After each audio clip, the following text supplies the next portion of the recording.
Dwight, you're one of the longer tenured guys here now. Mark's not here. Does it feel any different from a day-to-day process, any of it, with him being gone? The way I see it, I've been here, like you said, for quite some time, and I think each season we as an organization, as a team, and the guys that are carrying over to next season, we learn a lot, and we try to take those things and evolve each season. So it's kind of a tough question to answer because there's a lot of moving parts. Obviously, seeing Mark on a regular basis, that's a difference. But I think we're evolving in a lot of ways, trying to improve and find ways to win a championship. And that's in so many different facets of what we do and how we behave and how we've been moving on a day-to-day basis. So there's definitely a lot of change, and he's missed. He was great to see him on such a regular basis, but I think he's still there if we need him, and he's still, able to lend a hand in whatever way he wants to see us be successful still. So I don't know if that answers your question, but I think every season is a lot different from the season before. Dwight, I have a similar question, a little bit differently framed. Of course, you've been on this team a long time. You've seen this team chase big name star free agents and fail in the past. This was a team, a franchise that had its identity really built around Dirk and everything that he represented. And then over the last couple of years, Kyrie Irving arrives, and now Klay Thompson is here. So I guess I'm curious what your first reaction was finding out that Klay Thompson was going to be here, and whether it's just what it feels like to see this franchise, changing in those ways that these types of players are, buying in and ready to join and come to Dallas.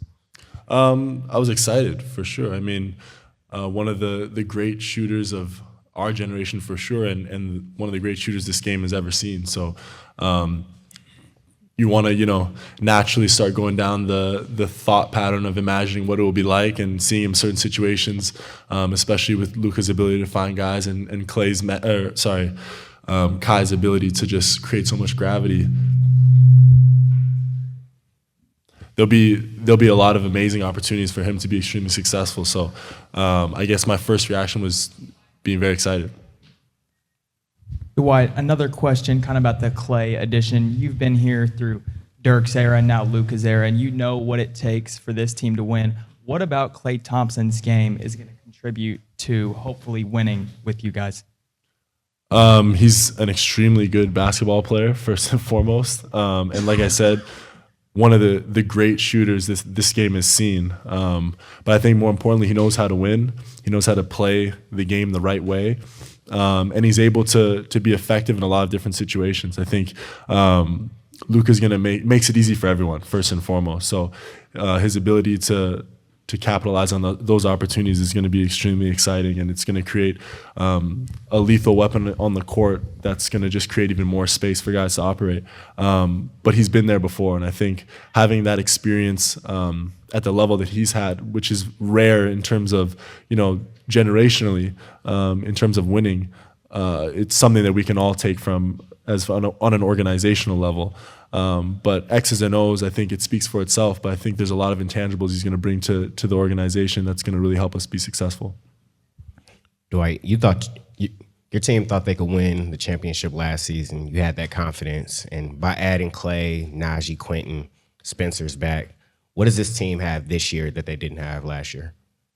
Every season is different. You know what I mean? And it's a long road to figure out, how things are going to play out.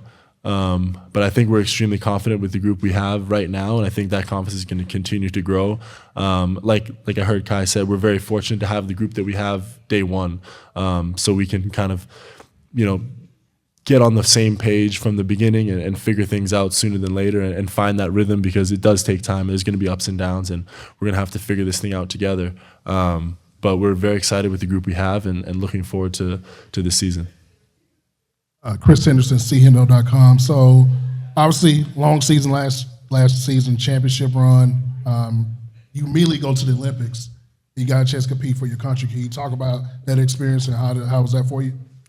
It was an incredible experience, first and foremost. I think it's it's really an honor to represent your country at any level. But for me, that was a dream of mine to compete in the Olympics. That on that big stage, since I can remember, since I started playing for the national team. So over my tenure with the Canadian national team, there was a lot of missed opportunities, we'll call them, to live out that dream.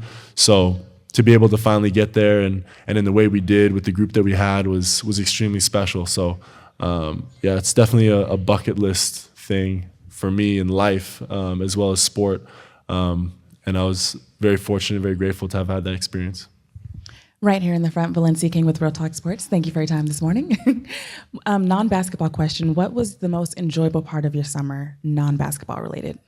Most enjoyable part of my summer, non-basketball. So we're breaking it down to like 10 days. Basically, right? No, I was very fortunate to have some of my close friends able to fly out to Paris to see some of the events and to watch me play, and that was a really cool moment because they were there when that dream started, like at the inception point of that, that future that I had created in my mind. So they saw what went into it. They saw the sacrifices that were made. They made sacrifices for me on my behalf, and they supported me through a lot of ups and downs, and they were there when we didn't make it, and they were there and understood just what it meant for me to reach that goal. So those few days that we had in Paris after we were done, so we can be non-basketball related, were a really cool time of reflection for me, having kind of accomplished a pretty big goal in my life, not just sport, but in terms of reaching a stage that was not promised at all from when I began. And looking back on some of the things that we had done together as a group of friends, we were very grateful. So it was a good few days of reflection. Now I'm going to dig into my journalistic bag and ask you to reflect a little bit more. If you could go back and talk to 5, 6, 7-year-old Dwight Powell and tell him that he accomplished it, what would you say? What would I say to him? To the younger you. To the younger you, because he said this is something that you have been wanting to do. It's a dream that's been fulfilled now. When you think about when you first pick up the basketball, right? It's just a dream, but now it's actually accomplished. What would you say to the younger you? Honest answer, I'm very fortunate for what I've accomplished. And I think, the power of belief and thought knows no bounds. So I would tell that 5-year-old version of me to dream bigger. I think the dream I had back then seemed impossible. And part of that reflection looking back was not shock, but it was a really interesting feeling of having accomplished something that I didn't think was possible for a long period of time. Now, obviously, once I got older and made university and played in the NBA, the dream became more clear and the path showed the work. The work showed where the path would lie. But to that, 5, 6, 7, 8, 9-year-old kid who was just another kid, I would say, hey, you can do whatever you want. So dream as big as you can. Awesome. We got to let Dwight run.